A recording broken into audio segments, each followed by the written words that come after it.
What's going on, everyone? Welcome to episode 4 of the Real GP series. This week, we're going to be checking out the Brutal Black Dragons.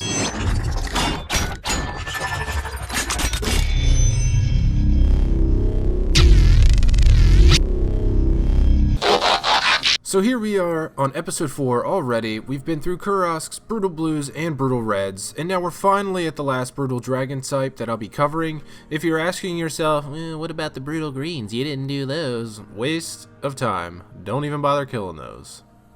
Make sure you head over to Instagram and Twitter and give me a follow. You can stay up to date with any achievements that are submitted to me, as well as see when I post a new video.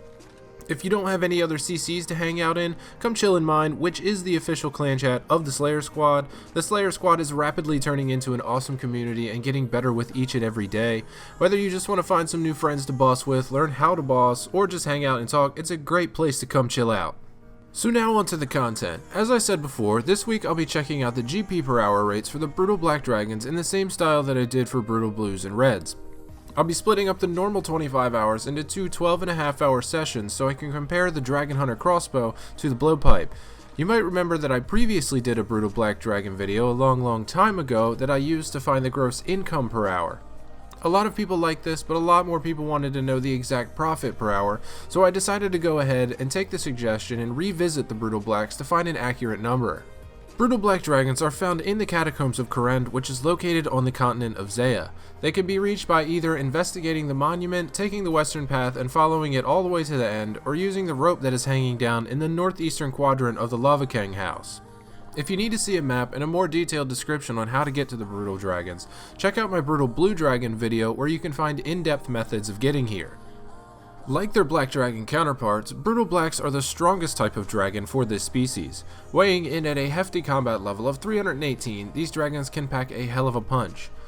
They have a hit points level of 315 and a max hit of 29 with magic and melee. Like the other Brutal Dragons, the Brutal Blacks use melee, magic, and dragon breath attacks. If you are not using the combination of Protect from Magic and an anti-fire potion, the fire breath attacks can damage you for over 50 hit points. If you're only using one or the other, the attack can hit up to 35. You'll also want to keep in mind that as of a few months ago, Jagex decided that the Brutal Blacks were being camped way too much. You will now need a Slayer level of at least 77 or higher to kill Brutal Black Dragons. Brutal Blacks have an attack level of 330, strength level of 210, defense level of 258, and a magic level of 250. Now the Brutal Blues and Reds both share a defense level of 198, making the Brutal Blacks a lot tougher and more time consuming to kill.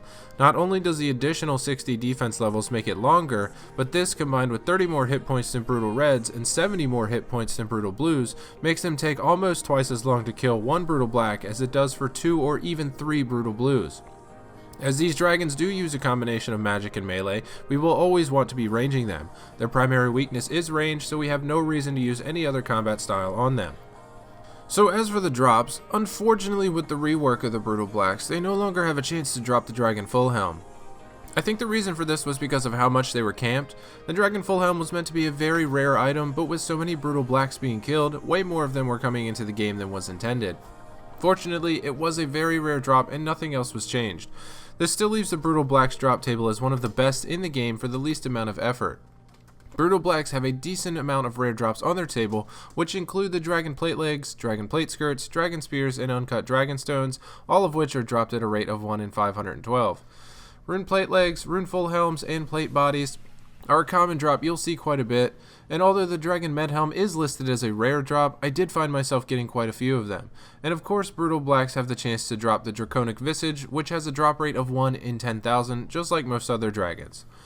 Some other drops you'll want to keep an eye out for are Dragon Longswords, 75 Death Runes, 50 Blood Runes, 40 Dragon Arrow Tips, Dart Tips, and Javelins, and 3 noted Runite Ore. If you'd like to see a complete list of the Brutal Black Dragons drops, check out the wiki link in the description below. Getting into the gear setup, it will be exactly the same as the last couple of weeks. Crossbow gear will be on the left, and blowpipe gear will be on the right. As for the gear that will remain the same, I'll be going with the full Armadillo set, which includes the helmet, plate, and chain skirt, Ava's Accumulator, Necklace of Anguish, Barrow's Gloves, Pegasian Boots, and an Archer's Ring Eye. For the crossbow setup, I'll obviously be using the Hunter Crossbow paired with a Twisted Buckler. All of the magic damage will be negated, and I won't need an anti-dragon shield, so that allows me to use something with a range bonus in the shield slot. For ammunition, I'll be using amethyst tip broad bolts. These do share the same range strength as runite bolts, so deciding which one to use will depend on the cost at the time. They will both work very well.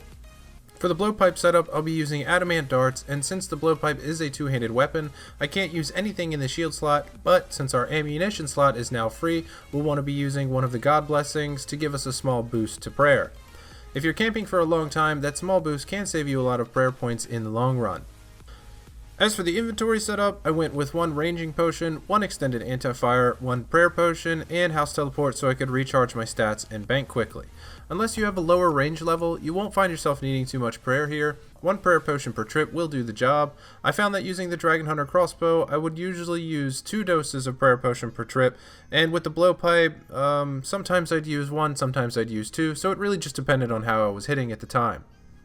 So now we head on to the drops in the profit per hour. I want to say thanks to Simon Anderson for catching something that I didn't on the first upload. I actually had the bones and hides numbers backwards here, so thanks for catching that. It gave me an early opportunity to fix it and re-upload.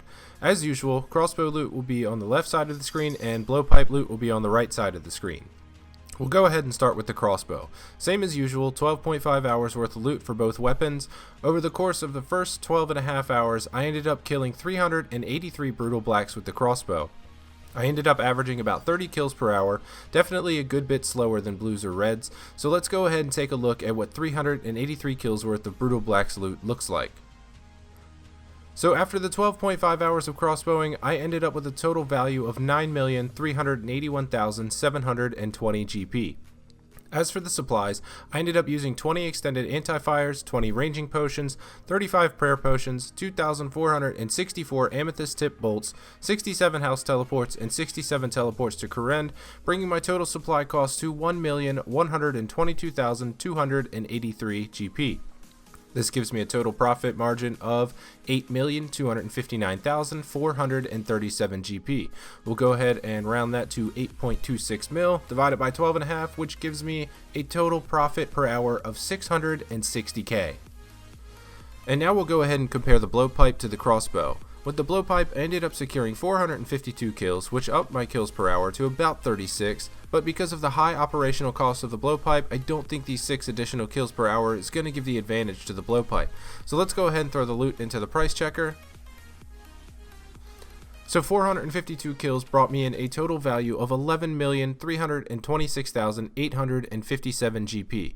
As for supplies with the blowpipe, I ended up using 21 extended anti-fires, 21 ranging potions, 31 prayer potions, 20,042 Zulrus scales, 6,286 adamant darts, 86 house teleport tabs, and 86 teleport to Kourend's, bringing my total supply cost to 3,663,983 GP, giving me an overall profit of 7,662,874 GP. We'll round this to 7.66 mil, which gives me a total profit per hour of 612k. So it looks like once again the Hunter Crossbow is superior to the blowpipe. Although it is only a 48k difference per hour, a bit of RNG with the blowpipe could make up for this. But honestly, because the profit per hour rates are so close, I'd say that if you don't have the cash to afford a Hunter Crossbow, the blowpipe will do just fine for you as well. So once again, thank you guys for requesting another awesome NPC to figure out the actual GP per hour rates for. I had a blast doing it, and because of you guys, my bank is looking about like 40 mil better or so from the last 3 episodes of this series. As always, if you enjoyed this video, please give it a thumbs up. They really do help a lot. If you have any questions or comments, don't hesitate to leave them down below.